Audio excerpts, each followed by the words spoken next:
So you have $25,000 out of the blue and you're wondering what in the world to do with it. Well, I'll tell you exactly what I'd do with it coming up.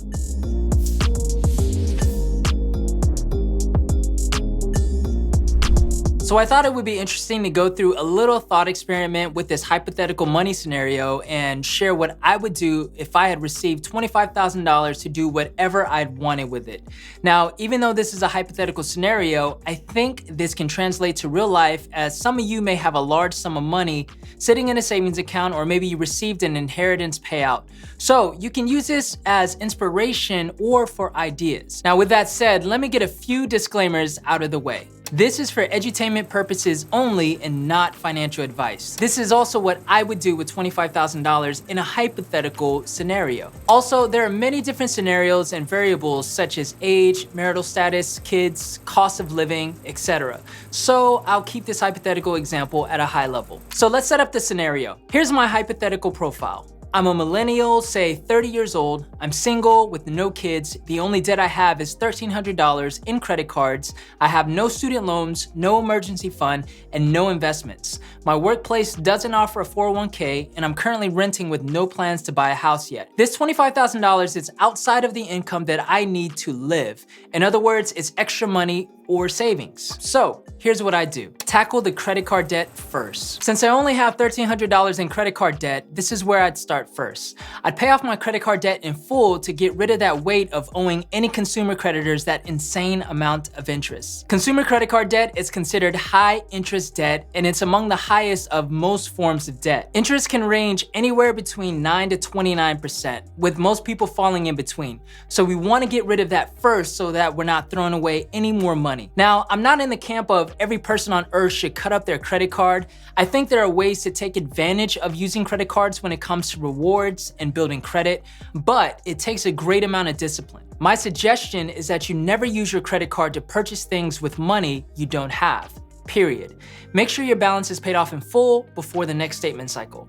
Now, if you don't have the discipline to do this, then there's no shame in cutting up your cards so that you don't use them at all. Now that I tackled my debt, let's make sure that I have self-insurance to protect me against emergencies so I don't have to use my credit card or borrow money. Emergency fund. There are different ways to tackle this, and I think it's highly situational. The conventional advice is to start small, maybe say $1,000 to cover any emergencies that may come up, with the aim of eventually setting aside 3 to 6 months worth of expenses so that you can cover a rainy day or season. I think this is pretty sound advice for most people. Now, I'm going to choose to fall somewhere in the middle and set $3,000 into my emergency fund up front. Why wouldn't you just put more into your emergency savings to fully fund it since you have the money, you might ask?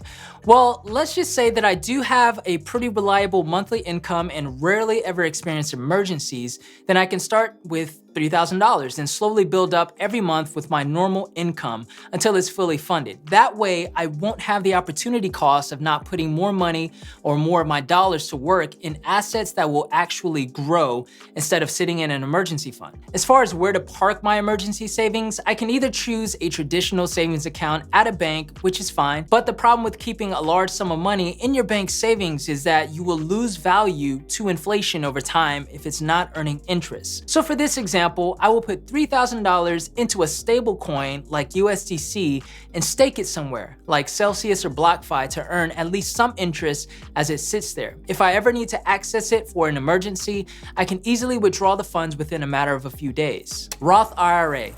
So since we have no investments whatsoever, let's go ahead and open a Roth IRA at our brokerage of choice to take advantage of all the tax-free benefits of this retirement account. I'd go ahead and put $6,000, considering this $25,000 is after-tax money, into my IRA, which is the annual limit that I can contribute for the year. I want to take advantage of the 30-year horizon and tax-free growth, so I won't be able to touch this account until I'm at least 59 and a half. As far as what I'd purchase within the account, I would buy 2 shares of VOO, which is the Vanguard 500 Index Fund ETF, so that I can get broad market exposure, tracking the S&P 500. I'd then purchase 1 share of Google, 1 share of Tesla, and maybe 1 share of MicroStrategy because of their Bitcoin exposure. I'd probably have a bit of cash left over, which I would just hold in my brokerage in case there's another buying opportunity for a stock that I like. When it comes to my Roth, I don't plan on trading in and out of my positions unless I really need to. So I need to make sure that I pick stocks and investments that I truly believe in. So the ones I mentioned for me are picks that I'm very bullish on long term.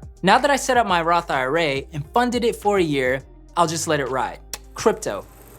And last, but certainly not least, I'll put the rest of the money, which is $14,700, into cryptocurrency. I realize that I'm going to be heavily weighted in crypto as compared to the other categories, but that's on purpose. I personally have a high conviction when it comes to crypto's trajectory in the world of finances, and it's only in the early stages. Because of this, I don't want to miss out on any of the gains that could be made because the growth potential and worldwide adoption is yet to be realized. There's still a lot of upside in the long term, even with the bigger names like Bitcoin and Ethereum, so I want to capitalize on that growth as it has been outpacing the market exponentially up to this point. So with that being said, based on my convictions and risk tolerance, here's how I'd allocate $14,700. I'll do a 60-30-10 split. I will put 60% into Bitcoin, which will serve as my inflation hedge and store value for my money. As volatile as Bitcoin is as an asset class, the overall trajectory is up. So I'm looking forward to taking advantage of the future gains. Next, I'll put the rest into altcoins with the following allocations. 30% split between Ethereum and Solana, and 10% into other big and small caps. The 10% is going further out on the risk curve, but has a chance of bigger gains than Bitcoin and Ethereum. Some of the projects that I would look into buying with this 10% would be Avalanche or Cardano, maybe Crypto.com and Cadena. There's other ones that I would look into as well. Now, this is about as risky as I would go personally. My main strategy in purchasing these digital assets is to dollar cost average my $14,700 into buying these coins over the span of a few months. With a DCA strategy, I'll be able to spread out my buys and purchase at different price points, which can help protect my cost basis if the market gets too high and comes back down. I'll set a daily or weekly schedule and start funneling money into these coins. Out of all the places where I place my money, the crypto portfolio will most certainly outperform all of my other investments and cash in the long term, and that's why I'm incredibly bullish on crypto. And that's what I do with $25,000 in that hypothetical scenario as of January 2022. Now, this can change in the future as market conditions change, but for the most part, this is what I'd probably want to do in the near future. All right, I hope you found this video fun and interesting. Now, I want to hear from you. Do you agree with how I would spend $25,000?